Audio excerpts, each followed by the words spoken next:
Dear learner, आज फिर आपके लिए एक नया टॉपिक टोटल इंटरनल रिफ्लेक्शन को लेकर के हम आ गए हैं. It is the part of ray optics in which we will study about what is the total internal reflection and how to calculate the value of critical angle, and we will understand about the value of critical angle. And ये भी हम जानेंगे कि आखिर critical angle होता क्या है, किस बेसिस पर हम उसे क्रिटिकल एंगल कहते हैं. तो आइए चलिए शुरू करते हैं अपने इस नए टॉपिक को, total internal reflection. First of all हमने उसकी डिफिनेशन राइट कर दी है, और ये डिफिनेशन आपको ये ध्यान रखना है कि जितना बोर्ड में राइट करना है उतना ही प्रेस्क्राइब्ड आपको ये वीडियो में डिफिनेशन दी जा रही है. इस डिफिनेशन में सबसे पहले हमने टोटल इंटरनल रिफ्लेक्शन क्या होता है उसके बारे में एक्सप्लेन किया है. After that what is the critical angle, उसको भी डिफाइंड हमने कर दिया है. आइए इसको हम लोग एक डायग्राम के थ्रू समझेंगे. पहले इसके डिफिनेशन को समझते हैं. What is total internal reflection, ये एक पार्ट होता है क्लास 10th फिजिक्स में भी है, और उसमें केवल क्या है कि टोटल इंटरनल रिफ्लेक्शन TIR के नाम से कभी कभी बोर्ड में पूछा जाता है. What is TIR, short form दे देगा, आपको ये समझना है कि फुल फॉर्म में ये है क्या. एंड क्लास 10th में इतना एक्सप्लेन नहीं किया गया है कि ये वैल्यू आती कैसे है. The phenomenon in which a ray of light travelling at an angle of incidence greater than the critical angle, यानी आपको यह ध्यान रखना है कि एक ऐसा फेनोमेनन जिसमें एक रे ऑफ लाइट क्या होगी, ट्रेवल करेगी या पास होगी at an angle of incidence. और उसका जो इंसिडेंस एंगल होगा, जब एक मीडियम से दूसरे मीडियम में लाइट जा रही होगी तो जो उसका इंसिडेंस होगा वो क्या होना चाहिए, ग्रेटर होना चाहिए. क्या होना चाहिए, ग्रेटर होना चाहिए. किससे, देन द क्रिटिकल एंगल. अब यहां नाम आता है क्रिटिकल एंगल का, तो सबसे पहले हमें यह जानना पड़ेगा क्रिटिकल एंगल है क्या. Then after that from denser to rarer medium, यहां ध्यान रखिएगा लाइट किस मीडियम से किस मीडियम में जा रही है, डेंसर टू रेयर मीडियम में जा रही है. Is totally reflected back into the denser medium. जैसे ये लाइट डेंसर से रेयर में जा रही है, लेकिन जाने के साथ साथ नेक्स्ट लाइन में ये बोला गया कि टोटली रिफ्लेक्टेड बैक, ये लाइट फिर क्या हो रही है, रिफ्लेक्ट हो रही है सेम मीडियम में. डेंसर से ही चली थी, डेंसर में ही आ जा रही है. तो एक ऐसा केस जनरेट करना है जिसमें लाइट डेंसर मीडियम से चले, रेयर में ना जाकर के डेंसर में वापस आ जाए. अगर ऐसा प्रोसेस होता है तो उसे हम क्या कहते हैं, कॉल्ड टोटल इंटरनल रिफ्लेक्शन. तो आपको ध्यान रखना है यहां पर क्या चीजें डिफाइन की गई. whenever a light traveling from denser to rare medium, its incidence angle will be greater than the critical angle. तो यहां पर नाम आ रहा क्रिटिकल एंगल का, तो क्रिटिकल एंगल है क्या उसको भी हम लोग समझेंगे. पहले डिफिनेशन देख लेते हैं, आफ्टर दैट क्रिटिकल एंगल को हम लोग डायग्राम के थ्रू समझेंगे. What will be the critical angle? Critical angle, the angle of incidence. अब यहां ध्यान से देखिए, ये भी क्या है, एंगल ऑफ इंसिडेंस है इन द डेंसर मीडियम, यानी डेंसर मीडियम में बना हुआ angle of incidence for which the angle of refraction in the rare medium is 90 degree. एक ऐसा इंसिडेंस एंगल जब लाइट एक डेंसर मीडियम से निकलकर रेयर मीडियम में जा रही है, तो उस केस में इंसिडेंस एंगल तो बनेगा ही आई, बट लाइट जब बाहर निकल रही है तो रिफ्रेक्टेड एंगल कितना बना रही है, 90 डिग्री. ये देखिए, तो जिसका रिफ्रेक्टेड एंगल 90 है उसके इंसिडेंस को क्या कहते हैं हम, क्रिटिकल एंगल कहते हैं, और इसको IC से डिनोट किया जाता है. ये रहा आपका IC. तो आइए इसको समझते हैं. फर्स्ट ऑफ ऑल हम दो मीडियम कंसीडर करेंगे. ये रहा हमारा एक डेंसर मीडियम,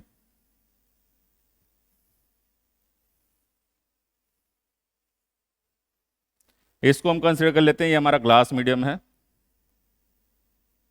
और ये हमारा एयर मीडियम है. जो ग्लास मीडियम है इसका आप रिफ्रैक्टिव इंडेक्स कंसीडर कर लीजिए μ1, और एयर मीडियम का रिफ्रैक्टिव इंडेक्स μ2. जनरली इसकी वैल्यू एयर मीडियम की 1 होती है और ग्लास मीडियम का 1.5 होता है. तो अभी क्या करना है कि इसमें एक सोर्स कंसीडर करना है. ये आपका हो गया डेंसर, यहां हम इसको शो कर दे रहे हैं, ये हमारा क्या हो गया, डेंसर मीडियम, और ये आपका रेयरर मीडियम है. हमें क्या करना है, एक सोर्स ऑफ लाइट हम यहां पर शो करते हैं. ये रहा वो सोर्स. यहां से एक लाइट को डेंसर से हमें कहां भेजना है, रेयरर में भेजना है. ये लाइट हमारी डेंसर से रेयरर में गई, बट आप ये देख रहे हैं ये लाइट स्ट्रेट लाइन गई है, और यहां पर जो एंगल बन रहा है इस लाइट का, मीडियम के सरफेस के साथ या मीडियम बाउंड्री के साथ जो एंगल बन रहा है वो कितना है, 90 डिग्री है। बट अगर हम बात करें कि इंसिडेंस कितना रहा होगा, तो इंसिडेंस जब भी हम देखते हैं कोई भी लाइट एक मीडियम से दूसरे मीडियम में पास करती है तो नॉर्मल से देखते हैं। अब क्या देख रहे हैं, लाइट भी यही इस तरह से जा रही स्ट्रेट लाइन लीनियर वे में, और नॉर्मल भी बनेगा तो इसी पे बनेगा ऐसे स्ट्रेट लाइन। तो उस समय इंसिडेंस एंगल इनका कितना हो जाएगा, I1 is equal to 0 degree, क्योंकि पैरेलल हो जा रही है दोनों लाइन, नॉर्मल भी और इंसिडेंस लाइट भी। और ये रूल हम लोग लॉ ऑफ रिफ्लेक्शन में पढ़ चुके हैं कि जब भी लाइट एक मीडियम से दूसरे मीडियम में जाती है और वो स्ट्रेट लाइन पास यानी परपेंडिकुलर किसी भी सरफेस पे पड़ती है तो वो स्ट्रेट लाइन सीधे निकल जाती है। अब हम लोग एंगल में चेंजिंग करेंगे, थोड़ा सा एंगल 0 से बढ़ाएंगे। दूसरी लाइट आपकी ये गई। अब आप यहां पर जब आएंगे तो यहां पर क्या करेंगे, लाइट आई तो हमें क्या करना है, एक नॉर्मल ड्रा करना है। तो ये रहा एक नया नॉर्मल हमने ड्रा कर दिया। जैसे ही नॉर्मल ड्रा किया ये हमारा इंसिडेंस एंगल हो गया I2। लेकिन ये लाइट अब यहां से रेयरर में जा रही है तो कुछ इस तरह से बेंट होगी, जिसका रिफ्रेक्टेड एंगल R1 यहां आ जाएगा। तो अब हमें क्या दिख रहा है कि रेयरर में जब लाइट जा रही है तो थोड़ा सा नॉर्मल से दूर हो रही है। अब एक नई लाइट हम लाइट रे लेते हैं और उसका इंसिडेंस और कुछ इंक्रीज करते हैं। ये रहा इंसिडेंस। अब यहां पर हमें फिर क्या करना है, अगेन हमें एक नॉर्मल ड्रा करना है। वो नॉर्मल हमने फिर ड्रा कर दिया, ये रहा वो नॉर्मल। इस बार जो एंगल है वो है आपका एंगल I3। और I3 एंगल पे हम क्या देखते हैं कि ये एंगल जैसे ही I3 बना, आपका जो रिफ्रेक्टेड लाइट है वो रिफ्रेक्टेड लाइट कुछ इस तरह से गया और रिफ्रेक्टेड एंगल हो गया आपका R2। तो बेटर होगा कि हम यहां पर I2 के साथ R2 दिखा रहे हैं, I3 के साथ I2 के साथ R1 दिखा रहे हैं, I3 के साथ R2 दिखा रहे हैं। अब एक नई लाइट हम फिर कंसीडर करते हैं जिसका इंसिडेंस और इंक्रीज करते हैं। ये रहा वो लाइट। अब इसका इंसिडेंस पहले से ग्रेटर हो गया। आप यहां देख रहे हैं ना कि जो आपका इंसिडेंस I2 है वो किससे ग्रेटर है, I1 से। तो यहां हम दिखा दे रहे हैं कि I1 से ग्रेटर I2 है और I2 से भी ग्रेटर कौन है, I3 है। बट इस बार हम क्या कर रहे हैं, एक नया एंगल ले रहे हैं और वो नया इंसिडेंस एंगल इनसे भी ग्रेटर है। यानी हमें क्या करना है, एक नॉर्मल अगेन ड्रा करना है। वो नॉर्मल हमने यहां ये ड्रा कर दिया इस तरह से। और इस केस में जो नया एंगल बना हमारे पास वो है I4। बट I4 एंगल की जो लाइट नेक्स्ट मीडियम में निकलने वाली है, अनदर मीडियम में, वो लाइट कुछ इस तरह से जा रही है, ये सरफेस के टेंजेंशियल मैनर में। लेकिन यहां पर हमने देखा कि यहां पर जो एंगल बन रहा है R3, उसकी वैल्यू क्या हो गई, 90 डिग्री। तो आपको फिर से ले आते हैं क्रिटिकल एंगल के डिफिनेशन पे। देखिए क्या लिखा है, द एंगल ऑफ इंसिडेंस, ठीक है, एंगल ऑफ इंसिडेंस ये हो गया I4 in the denser medium, ये भी करेक्ट है, डेंसर मीडियम में ही है ये angle I4।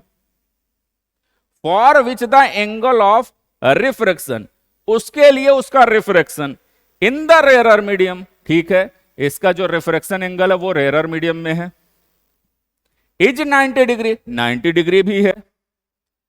Is called critical angle of denser medium, यानी जिस इंसिडेंस के लिए उसका रिफ्रेक्टेड कहां बनना चाहिए, it should be in the rarer medium.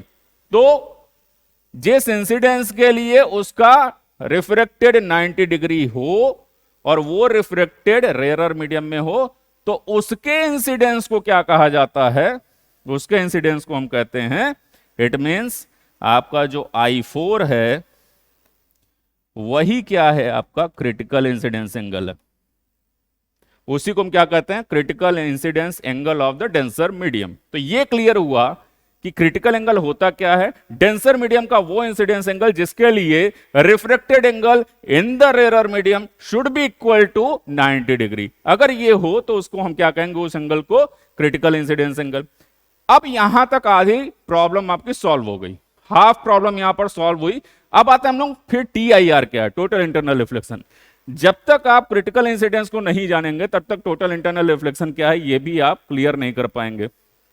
तो जैसे ही हमारे पास क्रिटिकल इंसिडेंस एंगल का कॉन्सेप्ट क्लियर हुआ, हम लोग आते हैं टोटल इंटरनल रिफ्लेक्शन पे। इसमें क्या लिखा है? The phenomenon in which a ray of light travelling at an angle of incidence greater than the critical angle from denser medium to rarer. इसमें भी क्या कहा जा रहा है कि लाइट आपकी डेंसर से रेयरर में ही जाएगी। तो ठीक है, हम ले जाते हैं। एक लाइट हमने और कंसिडर किया, ये वो रही लाइट, इस तरह से गई। आप क्या करेंगे? तुरंत एक नॉर्मल ड्रा करेंगे। कर लेते हैं। ये एक और नॉर्मल हो गया हमारा, हमने ड्रा कर लिया। तो यहां कुछ ना कुछ इंसिडेंस एंगल बना, वो इंसिडेंस एंगल I5 है। अब आइए डेफिनेशन पे, क्या लिखा है डेफिनेशन पे? The phenomenon in which a ray of light travelling at an angle of incidence, ठीक है, travelling at an angle of incidence हो गया, greater than the critical angle. और ये एंगल जो आपका I5 है, ये किससे ग्रेटर होना चाहिए? क्रिटिकल से। यानी कंडीशन ये है कि जो आपकी I5 है वो क्रिटिकल इंसिडेंस से ज्यादा होनी चाहिए। और क्रिटिकल इंसिडेंस है क्या? क्रिटिकल इंसिडेंस आप I4 को ही कह रहे हैं। क्यों कह रहे हैं? क्योंकि उसका रिफ्रेक्शन 90 है। अगर ये केस हो जाए, यानी इंसिडेंस एंगल हमारा क्रिटिकल से ग्रेटर हो जाए, तो ये लाइट बाहर ना निकल करके सेम मीडियम में आ जाती है। इट मींस ये लाइट फिर इसी मीडियम में आ जाएगी, ये इस मीडियम में। तो यहां पर अगर ये केस मिल जाता है कि ये लाइट सेम मीडियम में वापस आ रही है, क्या लिखा है यहां पर? Denser to rarer medium is totally reflected back in the denser medium, यानी वापस डेंसर मीडियम में वो लाइट आ गई। एच का टोटल इंटरनल रिफ्लेक्शन, यानी इसी प्रोसेस को क्या कहा गया? टोटल इंटरनल रिफ्लेक्शन का नाम दिया गया, क्योंकि लाइट सेम मीडियम में चली, सेम मीडियम में रिफ्लेक्ट बैक होकर के वापस आ गई। अब हम लोग आते हैं कुछ नए कॉन्सेप्ट पे। अगर ये चीज हमें देखने को मिली तो टोटल इंटरनल रिफ्लेक्शन का यहां कॉन्सेप्ट क्लियर हुआ। अब आते हैं थोड़ा सा हम लोग स्नेल लॉ के according, according to Snell law for IC, यानी आप किस पॉइंट पर जा रहे हैं? इस पॉइंट पर। और आप देख रहे हैं कि हम म्यू की वैल्यू निकाल रहे हैं। म्यू भाई, डेंसर मीडियम से कहां जा रहे हैं आप? रेयरर में जा रहे हैं। तो डेंसर से रेयरर में जाने के लिए हम क्या करेंगे? अच्छा, एक मीडियम से दूसरे मीडियम में जा रहे हैं, ये तो क्लियर हो रहा है। तो करेंगे क्या? हम देखते हैं। Mu is equal to, formula होता है sine I upon sine R, sine I upon sine R। इसको और ज्यादा अगर डिस्क्राइब किया जाए तो ये हो जाएगा, हमें क्लियर है कि मीडियम 1 से कहां जा रहे हैं हम? मीडियम 2 में। मीडियम 1 से मीडियम 2 में। तो साइन I की जगह हम लोग IC रख सकते हैं। भाई, क्रिटिकल एंगल वाला इंसिडेंस लेंगे तो जो I4 है उसी को हम क्या नाम दे रहे हैं? IC, यहां दिया हमने ये, अपॉन साइन R। तो जिसके लिए साइन IC आपने लिखा उसका R कितना है? 90 डिग्री है। तो यहां साइन 90 कर देंगे हम। कैलकुलेटेड वैल्यू जो आ रही है वो देखिए, 1 म्यू 2 इज इक्वल टू, देखा जाए तो ये क्या आया? साइन 90 की वैल्यू 1 हो जाएगी तो बचेगा क्या? Sine IC। और 1 म्यू 2 को क्या लिख सकते हैं?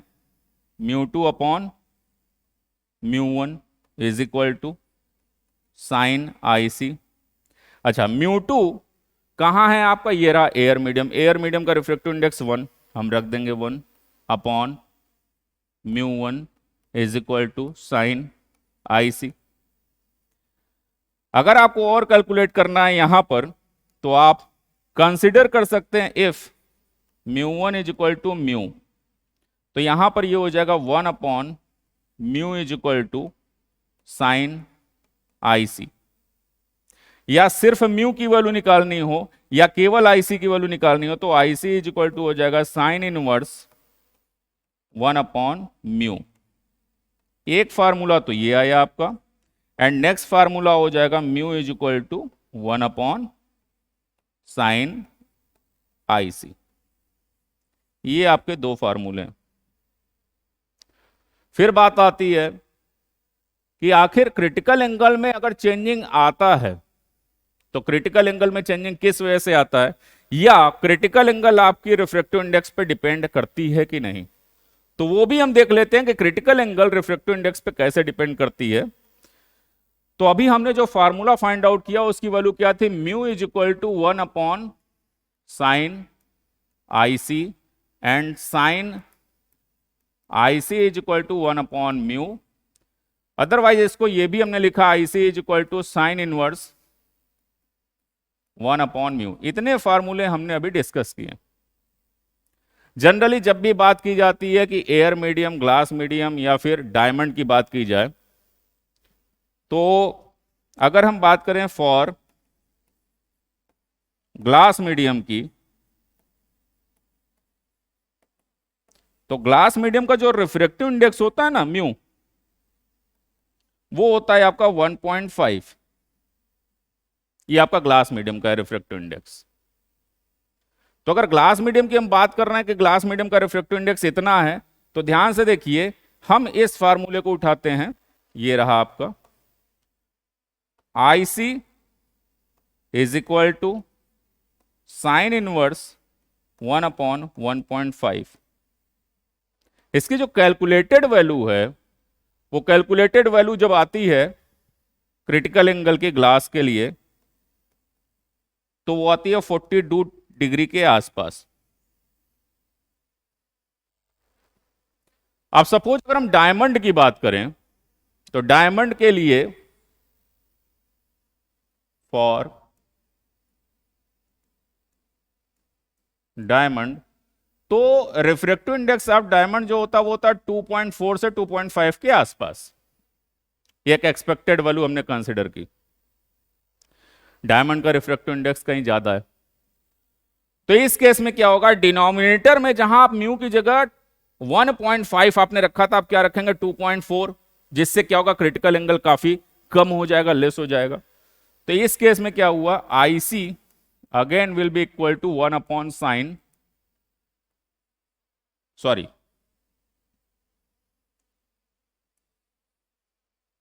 Will be equal to sine inverse 1 upon mu. अब इस बार म्यू क्या है, डायमंड का है। Then IC is equal to sine inverse 1 upon 2.4, और इसकी जब कैलकुलेटेड वैल्यू देखते हैं तो ये हो जाती है लगभग 24 डिग्री के आसपास। आपने क्या वॉच किया कि जब कंक्लूजन अगर हम देखें या रिजल्ट की बात करें, तो रिजल्ट हमें देखने को मिल रहा है कि व्हेन म्यू आपका 1.5 था, तो इसमें क्रिटिकल एंगल आया 42 डिग्री। और वहीं पर अगर आपने म्यू की वैल्यू को चेंज करके कर दिया 2.4, तो उस समय क्रिटिकल एंगल आ रहा है आपका 24 डिग्री के आसपास, 2.4 से 2.5। तो यहां ये हमने देखा कि अगर आपका रिफ्रैक्टिव इंडेक्स इंक्रीज करता है तो क्रिटिकल एंगल डिक्रीज करता है। यहां भी सेम है, रिफ्रैक्टिव इंडेक्स आपका कम है तो क्रिटिकल एंगल ज्यादा आ गया। तो ये कुछ रिजल्ट्स हैं जब हम देखते हैं क्रिटिकल एंगल की हेल्प कौन करता है, यानी चेंज करने में आपका रिफ्रैक्टिव इंडेक्स करता है। देन यहां पर आपका जो कॉन्सेप्ट है टोटल इंटरनल रिफ्लेक्शन का, वो कंप्लीट हुआ। और इस कॉन्सेप्ट के बारे में जब आप पढ़ेंगे तो इसके कुछ एप्लीकेशंस हैं, ब्रिलियंसी ऑफ डायमंड, मिराज, तो ये सारे जो कॉन्सेप्ट है वो हम लोग एप्लीकेशन वाले पार्ट में नेक्स्ट वीडियो में डिस्कस करेंगे। आज के लिए इतना, इसको आप नोट कर सकते हैं। Prescribed explanation as per CBSE board exam